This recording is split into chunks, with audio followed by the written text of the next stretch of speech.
చాలా మంది ఆహారం తిన్న తర్వాత జీర్ణం కావట్లేదు, కడుపులో మంట వస్తుంది, నొప్పి వస్తుంది అని డాక్టర్ దగ్గరికి వెళ్తారు మరియు మందులు వేసుకుంటారు. కానీ ఈ చిట్కా పాటించడం వల్ల మీరు తిన్న ఆహారం ఇట్టే జీర్ణం అయిపోతుంది. అదేమిటో ఇప్పుడు చూడండి.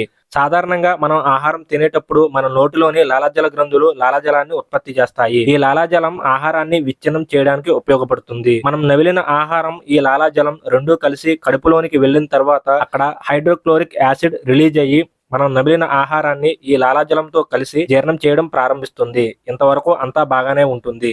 కొంతమంది ఆహారం తిన్న తర్వాత పొట్ట నిండా నీరు తాగేస్తారు. మరికొంతమంది ఆహారం తినేటప్పుడు మధ్యలో ఎక్కువగా నీరు తాగుతూ ఉంటారు. ఇలా నీరు ఎక్కువగా తాగడం వలన మన కడుపులో రిలీజ్ అయినటువంటి ఈ హైడ్రోక్లోరిక్ యాసిడ్ ఈ నీళ్లతో కలిసి పలచబడిపోతుంది. దానివల్ల ఆహారాన్ని జీర్ణం చేసే శక్తిని కోల్పోతుంది. మళ్ళీ మన ప్రేగులు కొత్తగా హైడ్రోక్లోరిక్ యాసిడ్ ని రిలీజ్ చేయాల్సి వస్తుంది. ఇలా చేయడం వల్ల కడుపు మంట రావడం, నొప్పి రావడం జరుగుతుంది. ఆహారం అరగదు.